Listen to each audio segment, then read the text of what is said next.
Good afternoon, everyone, and happy 2021, and welcome to the Council of One's Babylon 5 review. And glad to see you all here. I apologize for the technical difficulties. We were having some issues with StreamYard and with audio, but we're here now. We're all fine. How are you? Boring conversation anyway. Luke, we've got company. Sorry. Oh, happy New Year to everybody. Happy New Year. Happy New Year. Oh, and here is our fifth council member. Well, her device is not connected. Now she's connected. Hey, Fiona, Happy New Year. Yes, technical difficulties. Hello. Happy New Year. Happy New Year. All right. And folks, if there are any audio issues, I do apologize in advance. We will try and carry on as best we can. And for those of you who get just on the replay, I apologize to you all as well. But we are coming up on the last 3 episodes of season 2 of Babylon 5, and these next 3 are going to be some humdingers, just to put it that way. And today we are kicking off with the long Twilight struggle. And this, Zod, I started to catch what you were saying as I had to bounce out and reset everything. You were right. This is, no matter how many times you watch the show, there's always something great to discuss about it. And we've got a lot to dig into with this episode, so we're not going to stand a whole lot of ceremony. I open the floor to my fellow council members. Where do you all want to begin here? I think a good place to start would be just the beginning of the episode. Between Londo and Lord Rifa, the initial conversation and the way the cordialness between the cockiness of Lord Rifa. I mean, this is a guy who clearly thinks that he is going to be in control of everything, and he's clearly seeing things in a very, very rose-colored sort of scenario for the Centauri. And I think the way it starts out is just very, very stark. I don't know about you guys. It just stands out as a really interesting way to launch into the episode. Oh yeah, Zod, I would wholeheartedly agree with you. This episode is the opening of this episode, like you said, with Rifa and with Londo, and Rifa's got a very rosy disposition about committing mass murder. Right. And that should be worrisome for anyone. Absolutely anyone. It should be worrisome for them. Oh, we're just going to go use mass drivers and bombard the Narn back into the freaking Stone Age. It's all fine. Jeez, remind me never to have there's actually a scene in the episode where ISN actually uses those words, bombs them into the Stone Age. Yeah. Yes. So, well, it's interesting to note in this episode how the camaraderie between them is pretty much gone. Or at least it is for Londo. I mean, Rifa's trying to be all buddy-buddy, but Londo is not interested anymore. I think Rifa doesn't care as long as he could see Centauri burn. As long as he's the one left holding the toys, he doesn't care. Even when it comes to the shadows, Londo warns him, these guys are worrying me. We have to be careful. And all Rifa says, yes, we can use them. Yes, they are powerful. He has no clue of reality. no. I also think, in retrospect, I didn't think about it in previous viewings, but watching this, I think Londo, when he basically is talking about we're not going to use these people anymore, we're not going to seek their help, he's kind of, I think that is dangerous for him, because really his usefulness to Rifa stems around him being able to get the shadows to serve their ends. And if he won't help out, then he's really just kind of this loose end that Rifa doesn't need. Yeah. And it would be interesting, alternatively, to see how now that would have played out, where you would have, I think, in all honesty, they would have simply assassinated Londo at some point. Probably. Yeah, they probably would have.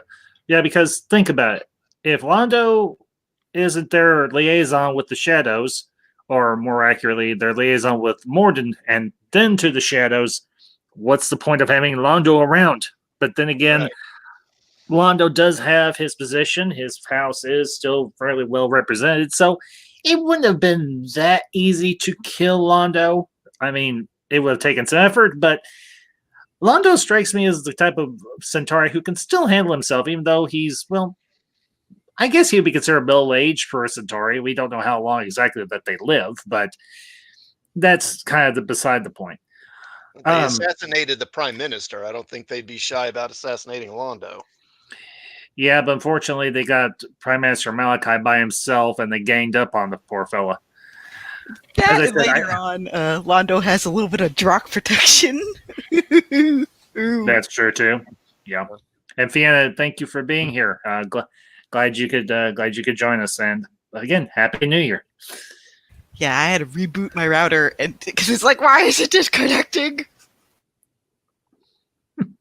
Yeah, don't feel bad. Everybody's been having audio issues. It happens. So, but kind of getting into a little more of a semi-lighthearted section of the episode, we get reintroduced to our good friend Drawl, and an episode with Drawl is like bringing sheer joy into your life. And just a fun little factoid for you hardcore geeks out there: the gentleman, the actor who plays Drawl, or younger Drawl, well, youngish Drawl, is actually the same actor who played the Klingon ambassador in the Star Trek TOS films. He also played the for those of you that are classic sci-fi PC gaming fans, he also played Hobbs from Wing Commander 3. Really? The sci-fi action series that heavily borrowed a lot of things from Star Wars, including Luke Skywalker himself. But he's a really good actor, and I completely agree with you, Ambassador, that seeing him, he just plays the character so brilliantly, and it always, every time he opens his mouth, it brings like a good feeling. It gives me the positive. Yeah, he clearly has some stage experience. He has that kind of presentation to his performance. Gravitas, yes. Yeah. His name is John. Sorry. His name is John Shuck. He's a character actor. Back in like the 70s and 80s, he was all over TV. He did tons of episodic TV episodes, doing lots of guest starring roles. Kind of another case of, there's that voice, but where do I know it from? No. I'm muted. Well, and also we have another semi-Star Wars or Star Trek alum on this. We have C. Morgan Shepherd as Justin. Yeah. Thank you, Elysium. And one of my all-time favorite character actors. Anything that C. Morgan Shepherd is in is instantaneously awesome by default. And there's a TV miniseries that he did. He played a Confederate general in Gettysburg, and loved him in that. He obviously, I think he had like at least one or two appearances on Star Trek Next Generation. I know for a fact and everything, where he takes over the body of Data. The Schizoid Man. That's the Schizoid Man. Yeah, thank you. And in Star Trek 6, he played like the overseer of the Klingon prison. Yeah, he played the warden of Rhoda Pente. Yeah. Oh yeah. Yeah. He has a very distinct voice. Wait a minute. Didn't he do the voice of Hudson on Gargoyles? No. Ashner. That was Ashner that did it. What was his first name? Oh. Okay. Got my wires crossed. Wouldn't be the first time that's happened. Ed Ashner. There we go. That's the one that did Hudson. Oh, Edward Asner. Yeah, Ed Asner. Okay. There we go. Florida woman messing still up alive. That's okay. Yes, actually, he's still alive. I saw him. He just last night he had a tweet like "Happy New Year" or something like that. I was like, wow, he's still around. Okay. Oh yeah. Oh. And he knows how to tweet. Yes, he does. But Morgan Shepherd, that he has a son, and I swear I can't remember the guy's name. the actor's name, but he pops up a lot. He was on. He appeared in several episodes of the Battlestar Galactica reboots and in the Doom Patrol series recently in Supernatural. So he pops up in a lot of stuff. Oh yeah. Well, good actors often do, and C. Morgan Shepherd is a good actor.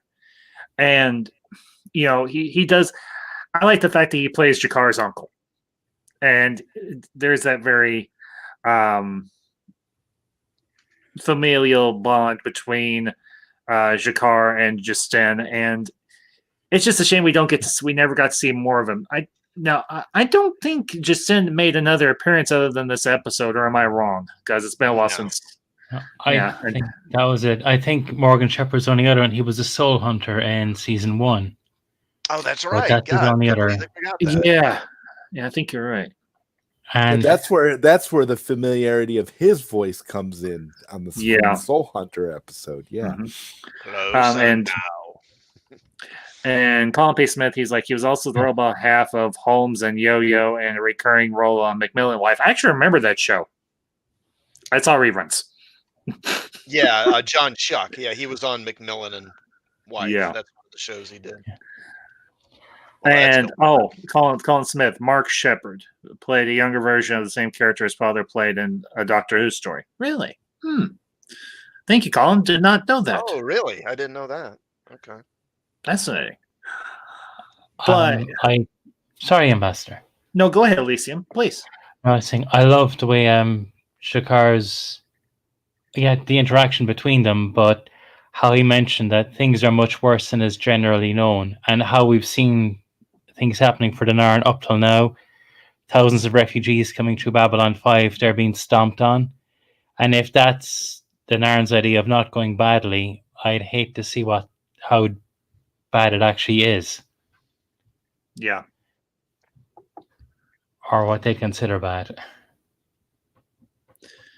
Yeah, unfortunately, this episode is kind of a downturn and everything. Unfortunately, particularly for the Narn, because, like we mentioned, this is the episode where the war between the Narn and the Centauri pretty much is finalized. Except for, in a couple episodes, we'll get the beginning of the Narn Underground. So. Well, the Narn, they had been, ever since the gathering, really, at least, and of course, what we know through the Narns, we know mainly through Jakar, but they've been spoiling for a fight with the Narns for a while, wanting to get revenge for what the Centauri had done to them, and how they see, the Centauri as weak. They see the Centauri as this decaying empire that's really weak, and themselves as a rising power. And so I think a lot of them probably welcomed this war initially with the Centauri, but then found out the Centauri, while they're a shadow of what they once were, are still much more powerful than the Narns are even now. Well, when you think about how we were when we were first introduced to Jakar in the Gathering, when we first saw how his character was his character was combative, he was full of, warrior energy, and the Jakar of early Babylon 5 would have relished, appeared to have, where he would have relished going to war with the Centauri. And you can see throughout all the great character development and what Jakar has become, how there's so much more to him. There's so much more depth, because like in the beginning, he kind of came off as like where he was going to kind of be like, a villain of the week kind of foil for Sinclair and, some of the other characters. But you see how much depth and how much greatness there is in the Jakar character, where you can totally empathize with where he is and see all the, the sorrow and and the defeat, and the scene where he's in his quarters and he has when he lets the candle out, where he actually feels what he's lost. And it's just an incredible thing to see, an incredible evolution of how, Jakar started out. Yes. I mean, I don't know if anybody else, picked up on how Jakar just, how he went from being very, very one-dimensional to now being, just this multifaceted, brilliant character. Well, and I think that's a tribute to both Andreas Katsoulis's ability as an actor, but also I'm just going to put this out there, the impeccable writing of the show itself, because this show has, I think, some of the best dialogue and storylines in sci-fi, particularly in TV sci-fi. Absolutely. Yes, it truly is a novel for television. So, yeah. And Zod, you hit upon several interesting things in terms of Jakar's evolution as a character. Yes, he started off as very boisterous and very loud and kind of antagonistic, but midway through season 1, or at least at the beginning of not season 1, but the beginning of season 2, his character takes a turn. Now, we will see a little bit of the return of the kind of antagonistic Jakar, but in a couple episodes, but this turn back towards kind of the scheming antagonizer is one that has a purpose, not just out to get what he wants, but he's doing what he feels is right for his people. And in fact, I think a lot of people would agree what Jakar is trying to do for his people is the right thing.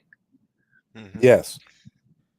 And Fiona mentions how he becomes almost kind of more of a warrior priest. And I think the change really comes with the emergence of the shadows, the initial sort of reports, and Jakar kind of latches onto that as like, okay, something bigger is going on. And that becomes more the focus of his character rather than his hatred for the Centauri or his scheming against Earth. And of course, this will eventually lead him into the whole kind of religious figure, which I think originally was going to go to another character. Yeah, possibly. It might have been maybe something for Sinclair, but yeah, I liked that turn and everything for Jakar. And honestly, for him, it almost fits, because if you think about it, the Narn are a fairly religious-minded people. They are a people of faith who do have deep ties to their religion, and it kind of forms their opinions about things and about the universe. It forms their opinions about how they conduct themselves in daily life.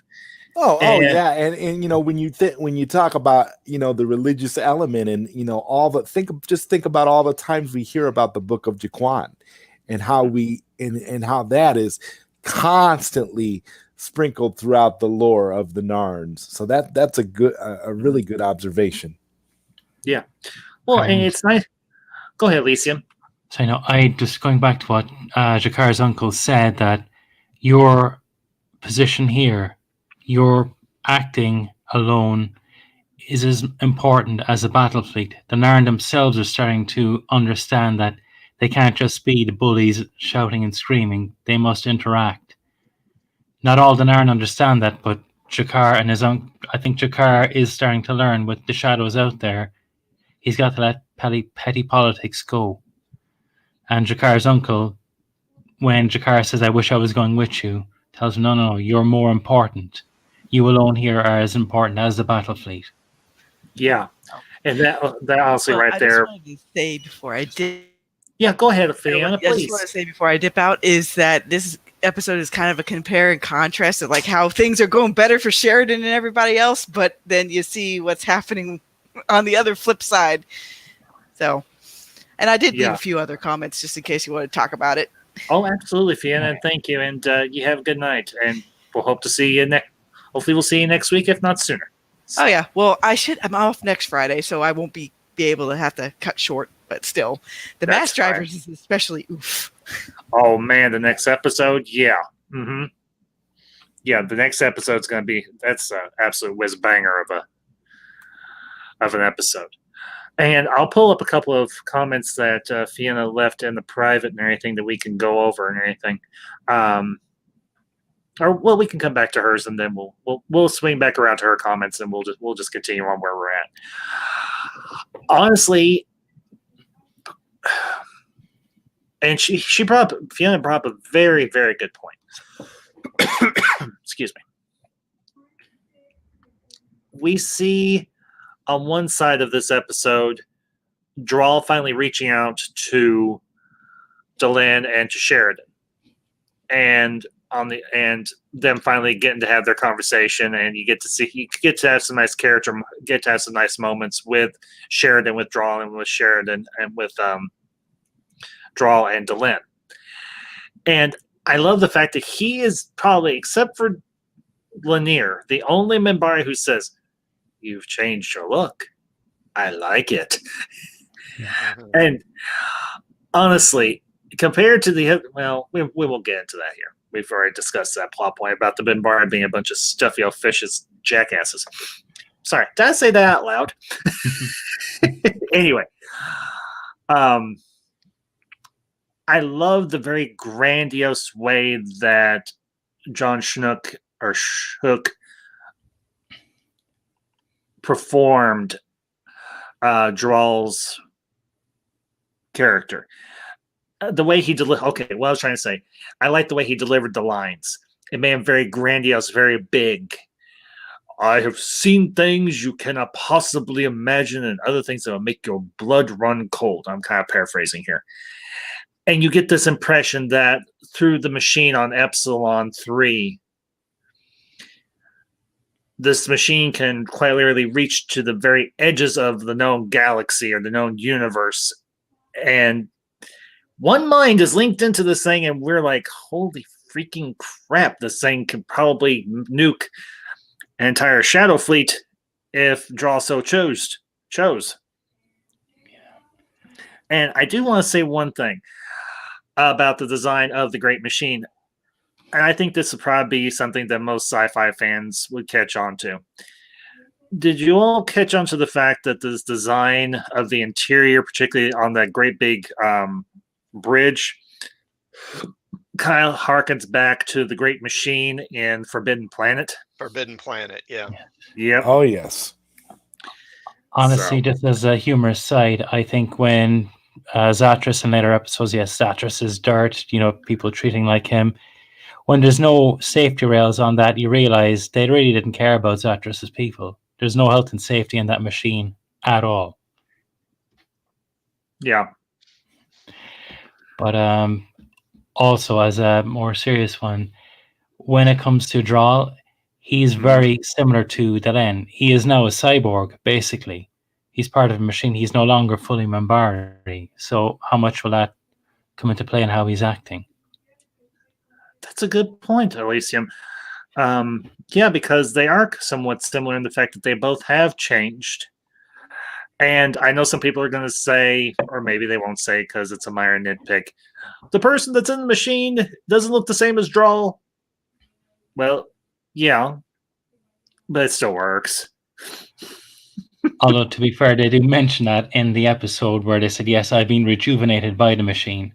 Yeah. So they get around that, and I think, you know what? Well done. Yes, I agree. And honestly, I like the fact that they chose John Shook. I can't remember how to pronounce his last name correctly. So if I goof it, sorry. No offense to the actor. It's actually kind of neat to see him play a different role, because if you're able to make the connection that this is the guy that played the Klingon ambassador in the Star Trek TOS films, he could play as a complete and total blowharded jackass in this episode. And he makes a couple other appearances in season 3. Plays a very charming, very jovial, very serious-minded. Don't want to miss out on that. And he was like a serious-minded, jovial Santa Claus. Yes. Well, now here's the crazy thing. I don't know if you fellas caught it, but it almost sounded like when he appeared to Delenn, the laugh sounded like the laugh of the other actor who played Drawl when we first met him back in season 1. Or am I the only one that caught that? No, I felt the same. I thought it was exactly... That was intentional. Yeah. Okay. And the fact that Delenn could just sense his presence, and you just see that little grin on her face, and she's like, "Hello, old friend." You're like, is she a telepath or something? We just don't know it. But, and not only that, but the conversation between Drawl and Sheridan, and he's in the shower. He comes out in his bathrobe and he's like, I can come back if you want to change. And Sheridan's like, no, it's fine. And then he just keeps going on monologuing. Yeah. I'm sorry. He has such weight and such importance, and he's got a very important message, but he allows himself to be jovial. He allows a bit of humor to come through. And unlike other Minbari, except for like I said, Delenn and Lanier, and even what's his face? Dang it. Naroon. Naroon, yes. And was it the Turan and I can't remember what their names are. There's 2 Minbari in season 5 that are very much jovial, very much in the same vein as Drawl. Yeah. Durnham, I think it is. Durnham. And played by the same actor as Emperor Turan. Sorry. No, it's fine. Yeah. And this episode just does a good job of developing the world a little bit more, as we've talked about previously in other live streams. But I like how it's all done through essentially dialogue and not so much visuals. It's more tell rather than show. But in this instance, it works because unfortunately they didn't have the special effects budget to show what Drawl was saying to them. They couldn't have like zooming out from Epsilon 3 out into the great expanse of the universe or anything and have like a voiceover. Now, actually, that would have been kind of cool if they could have done it. Yeah. But at the same time, what they're able to do through just dialogue, and particularly Drawl's dialogue, is extremely effective. It's very what he says is very evocative for the mind. It really gets your mind going like, holy crap, what has this guy seen? Where has this guy been? And just been through his own mind and through the machine of Epsilon, the great machine of Epsilon 3. And the message that he brings ultimately is for Sheridan. And I love the fact that he kind of pokes fun at him, but it's not being mean-spirited. He's like, I've seen what you've been doing, and I approve. And he's like, you've exercised far more patience than I would have. Which just goes to show you that Drawl may be jovial, but he knows how to kick ass if he has to. So I feel like I've kind of run off at the mouth, fellas. I yield my time. No, I found it impressive that the machine actually, in their dialogue on the surface, that he immediately picked up that the shadow battle crabs and the Minbari were attacking. He just went, oh, it was like the Obi-Wan in Star Wars. I've learned that one from you, Ambassador. That he picked up on the Force, and he says, no, you need to get back now. There's trouble brewing. It gives an idea of how much this alliance will benefit. And gives hope when you can see things are going to get bad. But this is that hope spot in the background. This is the ace in the hole that we've got something really powerful. If we ever need to use it. Yes. And it's kind of... Uh-oh. We've lost our host. I think Drawl doesn't want that secret getting out. Exactly. I was thinking the same thing. No, until the ambassador gets back, I think we'll keep it going. It's like you mentioned when Drawl arrives in. I've been watching you from some time. I did find it disturbing that it was just as Sheridan was getting out of the shower. I said, okay, I'm being more careful in future. Sorry about that, fellas. I think there's all been technical problems with the internet lately, so it's... Yeah. Unfortunately. Okay. Sorry about that, folks. And yeah, Bureau of 31, we'll go ahead and I'll pull up his words. Just when I hate when this happens. I hate technical difficulties. Drives me insane. Anyone notice that Delenn looks away when Draw mentions Sheridan's spoiler, not deceased wife? Yeah, Beer 31. Yeah. I did pick up on that. I actually hadn't before. Yeah.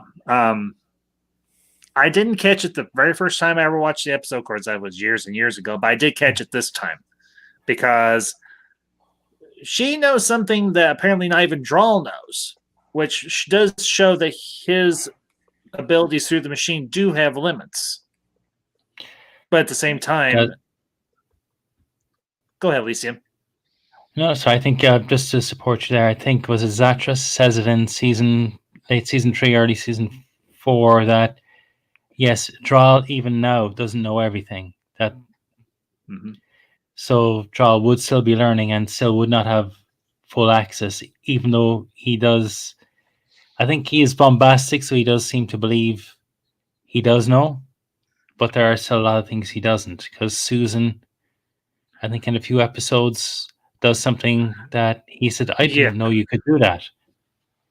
Yeah, I think it's in season 3, obviously, when they start looking for first ones, and it seems like a lot. It seems like a lot of Drawl stuff initially is kind of surface level.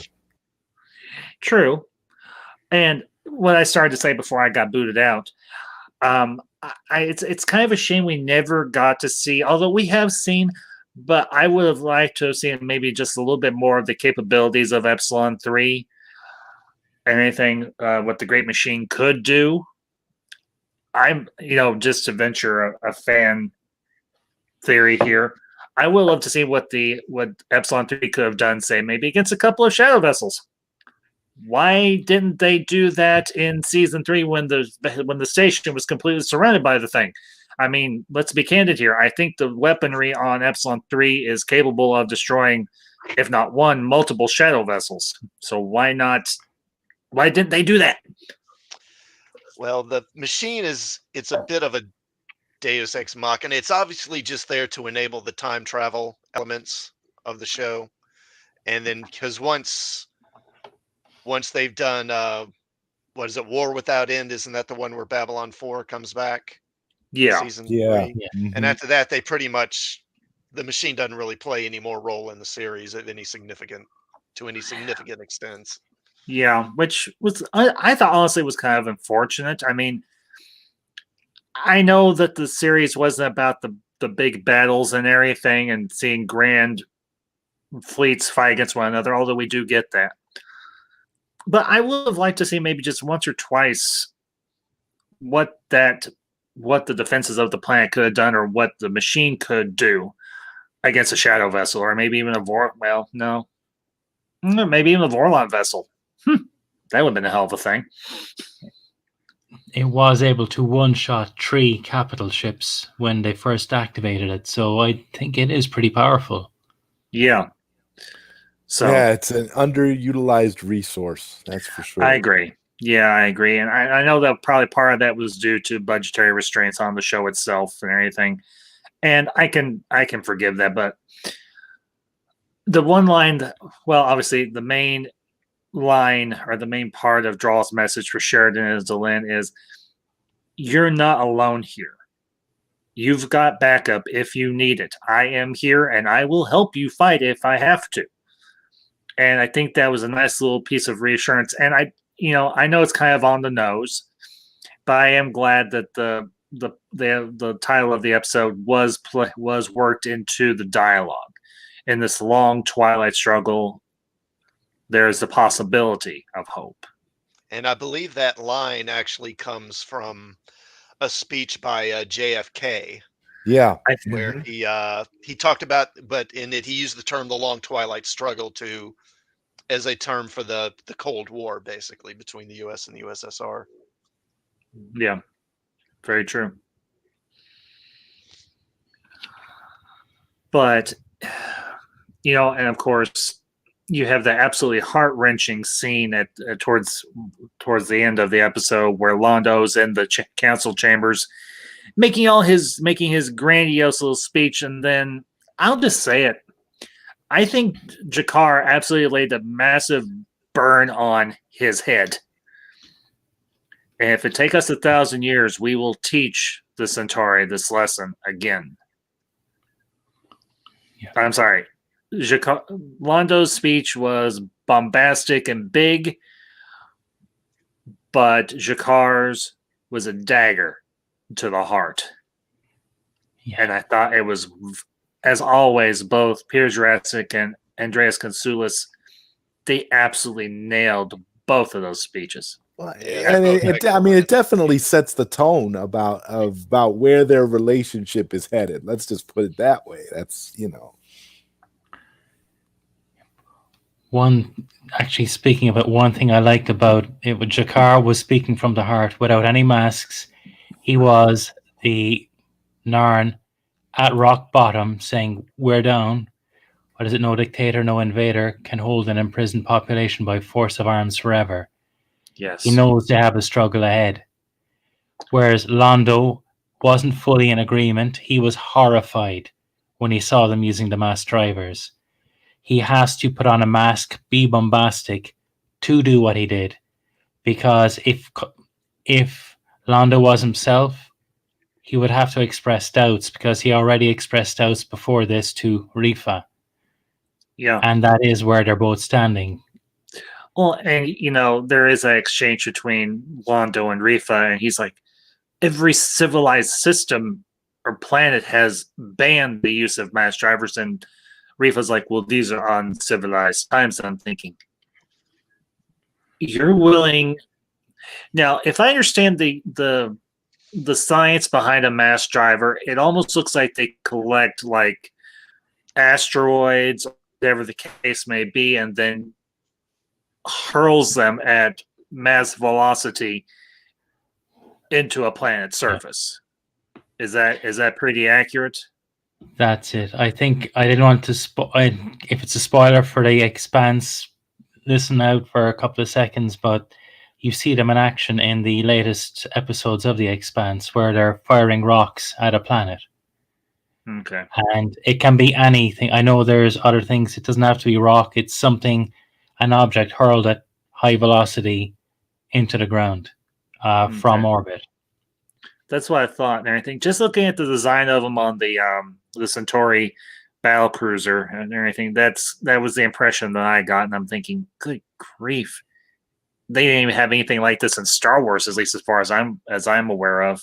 That sort of tech didn't exist. Just to give an idea of forces involved, if anyone knows the story, like the Tunguska event, that was an object maybe 50 meters, 60 meters in diameter. Yeah. The Centauri are hurling objects, I think maybe 100 to 200 meters in diameter. That's a country killer, or even a continent killer. We've lost the ambassador again. Oh dear.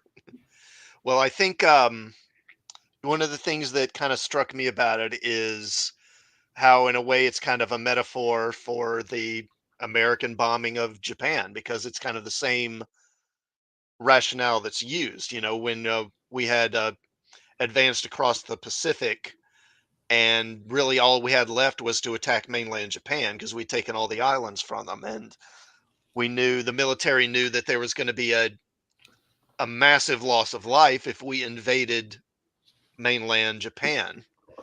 And so the rationale was used of, let's just use these bombs because it'll be quicker and it'll save millions of American lives. Yeah, sorry about that, guys. I think we're going to wrap up here shortly because things keeps getting more unstable on StreamYard. So, but we'll keep going for a little bit.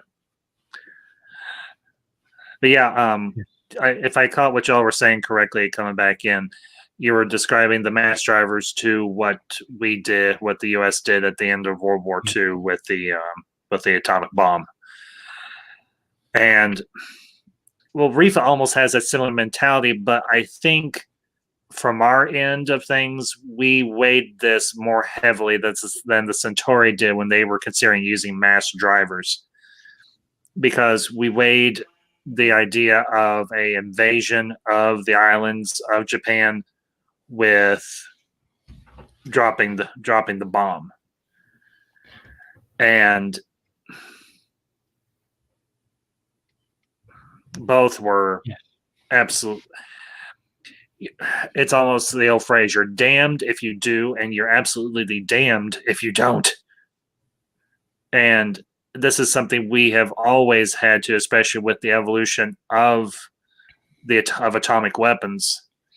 Yes, we have these weapons, but we are almost, well, we should be extremely hesitant to use them. But with the Centauri, except for maybe one or two Centauri, well, and even Rifa says to Londo that some of their generals were hesitant about using mass drivers, but they were outweighed by the Centaurum. And I'm thinking, how do you get to a point where you're okay with bombarding another group of people essentially back into the Stone Age, if not deeper? I kind of feel like they were only okay with doing it because they know Londo has the shadows. If Londo didn't have the shadows, they wouldn't be as bold and brazen as they are. So I kind of feel like this is almost like, because for Lord Rifa, it's all about shortcuts. Yeah.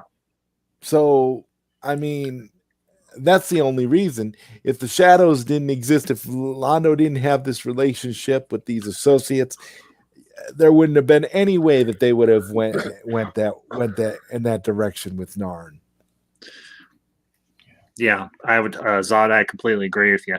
And just a quick to the chat, Colin P. Smith, in terms of Starship Troopers, the Bugs did do something similar, and Classic Q followed up. Actually, that's a movie I think I need to do a review on at some point, because that's one I have not. You should do a watch party for Starship Troopers. I might consider that. I'm playing. Well, I'm actually, and we can talk about this after we're done with the review and everything. I'm already putting together my content for this year.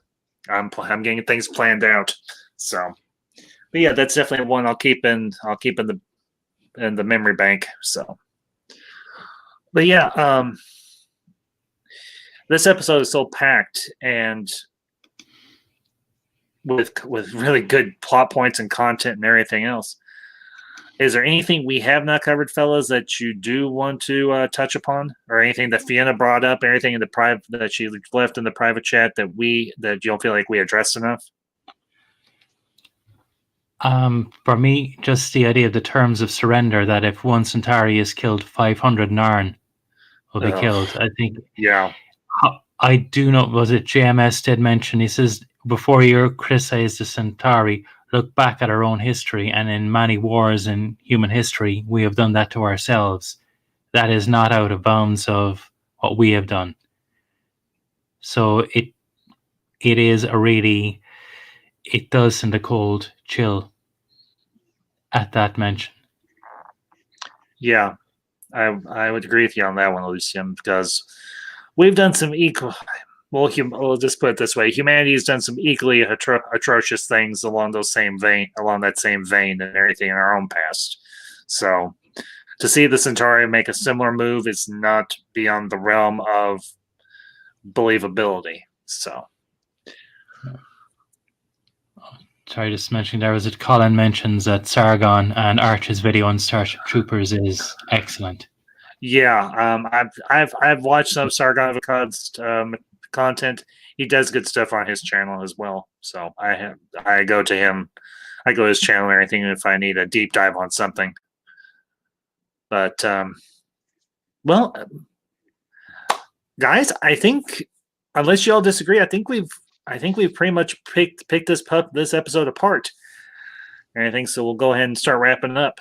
But I do want to apologize, folks, for any of the technical difficulties. For those of you that were here live, or those of you that will catch us on the replay, I am sorry about that. But there are things that are outside of my control, unfortunately. But I hope you did enjoy the discussion. Make sure, as always, to hit that subscribe and like button and share this out with your friends. Fellas, I'll give you all anything. Anything coming up on your channels? Classic, I know you said you did a review of Wonder Woman 84. Yeah. Put that up. Just did a recent, the latest episode of The Expanse. Mm-hmm. Put a review of the latest Iron Man issue up yesterday. I'll probably get at least one more comic book review. They're still putting out Iron Man comic books? I thought Marvel closed up shop. No. Okay. No, they're still publishing. They're probably going to wind up reducing their line sometime over the coming year. DC's really in bad shape. They've just gutted their line, but they are still publishing comics. Okay. Don't believe everything that you hear, Zod. There are a lot of people out there covering this, and they cover Ambassador. Yeah. Sorry to interrupt. So Colin P. Smith says if you're going to do a video on Starship Troopers, he'd like to be involved.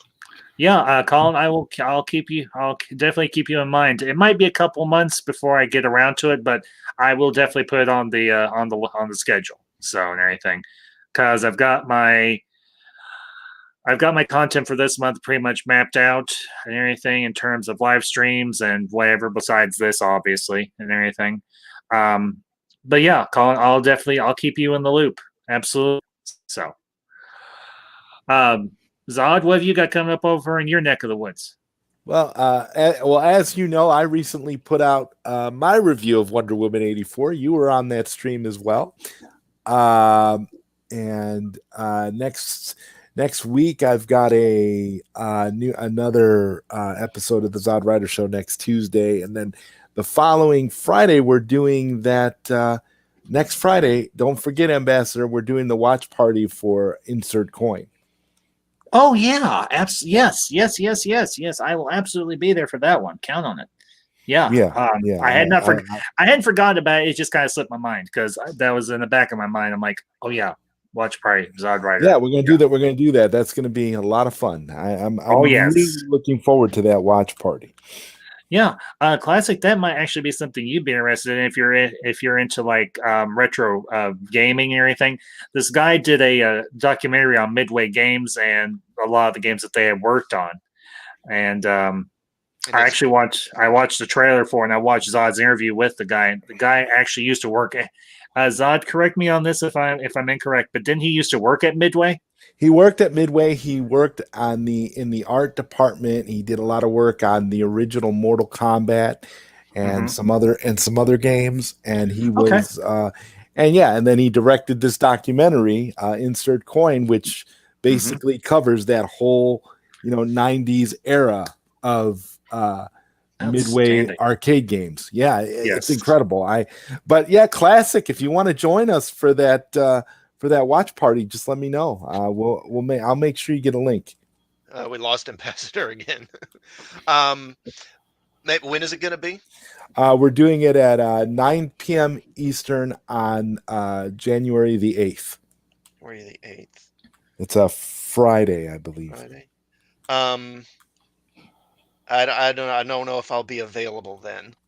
Okay, well, I'll send you the link, and if you're available, you're more than welcome to join us. It's going to be fun.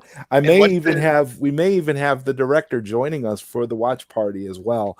I've been in contact with him, and I'm hoping that he'll be able to join us for that watch party as well. So, what's the documentary called? Insert Coin. Yes. It's on Amazon now as a I've got Amazon for rent or purchase. It's definitely good. It's definitely a great documentary. I've seen it 3 times already, and I'm hyped up to watch it again. Okay, I'll give that a look. Yeah. So, and just real quick to the chat, MB Geek, good to see you, bud. It's been a while, and Happy New Year to you as well. Good to see an old friend in the chat. So, Elysium, have you got anything coming up on your end? I know you're working on a few things over on polls and Twitter and whatnot. Yep, I just put out a video on the best one-off characters in Babylon 5, and that was it yesterday or the day before. I'm currently on a video in defense of Gollum. Was he really should he be declared innocent by reason of insanity? And I'm trying to dig out my copy of Lord of the Rings, but it's buried in the attic, so I can actually do some of the deep dives, of some of the darker stuff on him. Excellent. Well, and later this year, I'm actually going to be doing an anniversary review or a series of anniversary reviews on the Lord of the Rings trilogy, because this is the 20th anniversary of the beginning of those movies. So, wow, it's hard to believe it's 20, been 20 years already. 20 years. Yeah. But I've seen that video that Mountains of Elysium's done. It's a pretty good one, so everyone should check that out. Yeah. Yeah, absolutely. I will count. I think I actually retweeted that link and everything that you sent out, Elysium, but I have had a chance to check it out, but I definitely will. I'll check it out after the show. Sounds great. Yeah. Well, as for me, folks, yeah, Elysium, you guys, you all always do good content and everything. And if I have to, I know I've said this about a lot of people I work with, if I have to sweat blood to get you all the recognition and the attention and the subscribers that you all deserve, I will do it. I will sweat blood. I'll sweat blood for my friends. For me, folks, yeah, I'm actually going to be doing little afternoons with the Ambassador stream tomorrow afternoon. I'm thinking around probably 2 or 2:30 Central Time. I'm going to be discussing a couple of things. I'm going to be doing my review. Going to be bringing you all my review of Wonder Woman 84. Might be a different take than some of the others you've heard, and there's nothing wrong with that. If some people had a contrarian opinion to mine, perfectly fine. And also going to be bringing y'all a short ambassadorial editorial about a small little part of the original Star Wars trilogy that means an awful lot to me. And coming up next week, I'm planning out my content for next week, but I'll also be bringing you all a preview of what's coming up this coming year for the Ambassadorial Wing stream. What I've got in terms of streams I'm planning. I can tell you all for this month. 2 streams I've already are putting together and everything. We're going to be doing a couple of ambassadorial roasts, and we're going to be doing some watch-alongs in the great style of Mystery Science Theater 3000 of The Last Jedi and The Rise of Skywalker. So if you all would like to be a part of those streams, get a hold of me on any of the social media sites that I am on. And, well, of course, we'll be continuing our review of Babylon 5. So, but that all being said, folks, thank you all for tuning in. And again, I do apologize for the technical difficulties, but I hope you all enjoyed this, both of you that were here live and those of you that catch us on the replay. You all have a great night. Oh, one other thing I almost forgot, and I hate when I do this. Later tonight at 8 p.m. Central, I will be over on Orange Hat Reviews channel, and he's going to be continuing his Versus streams with season 2 of his Versus streams, and we're going to be debating the battle of 2 of the 80s greatest action heroes, John Matrix of Commando and John Rambo of, well, Rambo. So I hope to see you all there later tonight, and should be fun. So anyways, y'all have a great one. Take it easy, and until next time, these are the ambassadors. I'm signing off.